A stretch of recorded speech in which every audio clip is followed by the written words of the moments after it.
Hello ഗീസ്, അപ്പോൾ നാളെ എന്തായാലും മാർക്കോ റിലീസ് ആകാൻ പോകണം. മലയാളത്തിൽ ഏറ്റവും വലിയ ഹൈപ്പിൽ ഇറങ്ങാൻ പോകുന്ന പടങ്ങളിലൊന്നാണ് മാർക്കോ. ഇപ്പം IMDb തന്നെ നോക്കിക്കഴിഞ്ഞാൽ മോസ്റ്റ് ആൻറ്റിസിപ്പേറ്റഡ് ഇന്ത്യൻ ഫിലിംസിൽ, മലയാളം പടമല്ല ഇന്ത്യൻ ഫിലിംസിൽ ഏറ്റവും കൂടുതൽ ഹൈപ്പുള്ള, ഇപ്പം ഏറ്റവും കൂടുതൽ ഹൈപ്പുള്ള നമ്പർ 1 പടമായിട്ടാണ് മാർക്കോ നിൽക്കുന്നത്. ഈ കുറച്ച് മണിക്കൂറിൽ മാത്രമേ ബാക്കിയുള്ളൂ മാർക്കോ റിലീസ് ആകാനായിട്ട്. അപ്പം നാളെ പടം റിലീസായി പോസിറ്റീവ് കൂടെ കിട്ടിക്കഴിഞ്ഞാൽ പിന്നെ നടക്കാൻ പോകുന്നത് ചരിത്രമായിരിക്കും. അത്രത്തോളം ഒരു കളക്ഷനും കാര്യങ്ങളൊക്കെ പടത്തിന് കിട്ടും. ഇപ്പോൾ തന്നെ പ്രീസെയിലൊക്കെ 2 കോടി മൂളി കടന്നു കഴിഞ്ഞു. എന്തായാലും ഉണ്ണിമൂന്നൻ്റെ കരിയറിലെ ഏറ്റവും ഹയസ്റ്റ് ഫസ്റ്റ് ഡേ കേരളത്തിന് പുറത്ത് വേൾഡ് വൈഡും എല്ലാം ഇടാൻ പോകുന്ന പടമായിരിക്കും മാർക്കോ. പടം അത്രത്തോളം നല്ലതാണെങ്കിൽ മേ ബി 100 കോടിക്കൊക്കെ മോളിൽ മിനിമം കളക്ട് ചെയ്തേക്കാം. പടം അത്രത്തോളം നല്ലതാണെങ്കിൽ.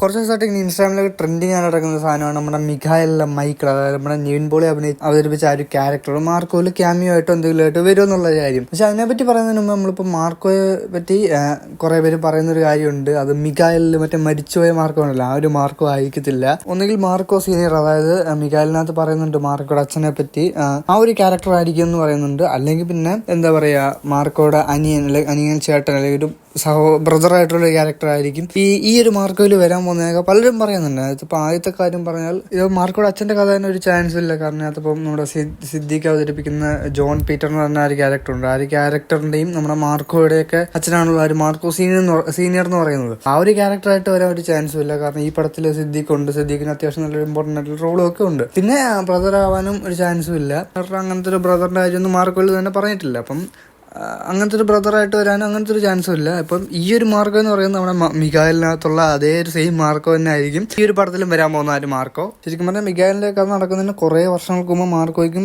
മാർക്കോയുടെ ഫാമിലിക്കും എതിരെ വന്ന ഒരു അറ്റാക്ക്, അതിനൊക്കെ ബേസ് ചെയ്തിട്ടാണ് ഈ ഒരു പടം വരുന്നത്. കാരണം ഇപ്പം ബുക്ക് മൈ ഷോയിൽ സിനോപ്സ് ഒക്കെ ഇപ്പോൾ വന്നിട്ടുണ്ട്, അടുത്ത് വന്നതാണ്. അതെന്ന് വെച്ചാൽ ഈ അഡാത്ത് എന്ന് പറഞ്ഞ ഒരു ഫാമിലി, കാരണം ഗോൾഡ് സ്മഗ്ലിംഗ് ഒക്കെയാണ് അവരുടെ മെയിൻ ബിസിനസ്, നമ്മുടെ മിഖായൽ തന്നെ പറയുന്നുണ്ട്. അപ്പം അങ്ങനത്തെ ഒരു ഫാമിലി അവരുടെ ഫാമിലിയെ ഒരാളെ അറ്റാക്ക് ചെയ്യുന്നു. മേ ബി അതിനകത്ത് ആരിലൊക്കെ ചിലപ്പോൾ മരിച്ചു പോയേക്കാം, എന്തെങ്കിലുമൊക്കെ സംഭവിച്ചേക്കാം. അതിനുശേഷം അതിന് കാരണക്കാരായിട്ടുള്ള ആരാണെന്നുള്ള അറിയാനായിട്ട് നമ്മുടെ ജോൺ പീറ്റർ എന്ന് പറഞ്ഞ സിദ്ദീഖിന്റെ ക്യാരക്ടർ അന്വേഷിച്ചിറങ്ങുന്നു. അതേപോലെ തന്നെ മാർക്കോയെ അന്വേഷിച്ചിറങ്ങുന്നു. പക്ഷെ മാർക്കോ അതിനെ വയലന്റ് ആയിട്ട് ഭയങ്കര അറ്റാക്ക് ചെയ്ത് ആ ഒരു രീതിയിൽ മാർക്കോ അന്വേഷിക്കുന്നു. അപ്പൊ അതൊക്കെ ബേസ് ചെയ്തിട്ടാണ് ഈ ഒരു മാർക്കോയുടെ കഥ നടക്കാൻ പോകുന്നത്. അപ്പൊ ശരിക്കും പറഞ്ഞാൽ പ്രശ്നം എന്താ വെച്ചാൽ മിഖായലിൽ നമ്മുടെ മാർക്കോ നമ്മുടെ മൈക്കിള് ചെറിയൊരു കത്തി വെച്ച് വരഞ്ഞ് കൊന്നുകളഞ്ഞല്ലോ. അപ്പൊ മിഖായലിന്റെ ലാസ്റ്റിൽ മാർക്കോ മരിക്കുന്നുണ്ട്, മാർക്കോ ബ്രെയിൻ ഡെത്ത് ആണെന്നൊക്കെ ഒരു ഡോക്ടർ പറയുന്നുണ്ട്. അപ്പം അതാണ് എല്ലാവരും പ്രശ്നമായിട്ട് പറയുന്നത്. കാരണം മാർക്കോ പാസ്റ്റിൽ എത്രത്തോളം വൈൽഡ് ആയിട്ടുള്ള ക്യാരക്ടറുടെ കാണിച്ചാലും end of the day Marco മരിച്ചു കഴിഞ്ഞു. മാർക്കോ ഒരു ചെറിയൊരു കത്തി വെച്ച്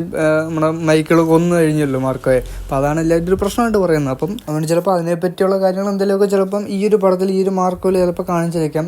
മേ ബി മിഖായിൻ്റെ ലാസ്റ്റ് കാണിക്കുന്ന പോലെ മാർക്കോ മരിച്ചിട്ടില്ലെന്നും കാണിച്ചേക്കാം. കാരണം ഒരു ഡോക്ടർ ഒന്ന് പറയുന്നതേ ഉള്ളൂ മാർക്കോ ബ്രെയിൻ ഡെത്ത് എന്നൊക്കെ ഉള്ളത്, നമ്മളെ കാണിക്കുന്നില്ലല്ലോ. അതുകൊണ്ട് തന്നെ ചിലപ്പം മാർക്കോ അന്നേരം മരിച്ചിട്ടില്ല, മാർക്കോ ആയിട്ട് ഡോക്ടർ ചിലപ്പോൾ രക്ഷിച്ച് കാണാം. അങ്ങനെ എന്തെങ്കിലുമൊക്കെ ചിലപ്പോൾ സംഭവിച്ചു കാണും. അങ്ങനെ ഉണ്ടെങ്കിൽ ചിലപ്പോൾ മാർക്കോയുടെ ലാസ്റ്റ് ഒരു എൻക്രെഡിറ്റ്സ് ആയിട്ടോ എന്തെങ്കിലും മാർക്കോ വേഴ്സസ് മിഖായൽ എന്തെങ്കിലും സംഭവമൊക്കെ ചിലപ്പോൾ മാർക്കോ കണ്ടിന്യൂഷനും വന്നേക്കാം. പിന്നെ എനിക്ക് തോന്നുന്നത് നീമ്പോൾ ഇതിനകത്ത് ക്യാമിയോ ആയിട്ട് വരെയുള്ള ചാൻസ് ഒന്നും ഇല്ലെന്നാണ്. പിന്നെ ബൈ ചാൻസ് ഞാൻ പറഞ്ഞ പോലെ ലാസ്റ്റ് വല്ല സീനിലും അതുപോലെ മാർക്കോ വേഴ്സസ് മൈക്കിൾ എന്നൊക്കെ പറഞ്ഞൊരു കണ്ടിന്യൂഷൻ ഒക്കെ വെച്ചേക്കാം. അതൊക്കെ അവരുടെ ഒരു ഇതാണ്. ഇപ്പം എന്തായാലും നാളെ നമുക്ക് പടം കണ്ടു കഴിയുമ്പോൾ അറിയാം. അപ്പോൾ എന്തായാലും നാളെ രാവിലെ തന്നെ പടത്തിന് പോകുന്നതാണ്. അതിനുശേഷം വന്നിട്ട് ബാക്കി കാര്യങ്ങളൊക്കെ പറയാം. അപ്പോൾ ശരി.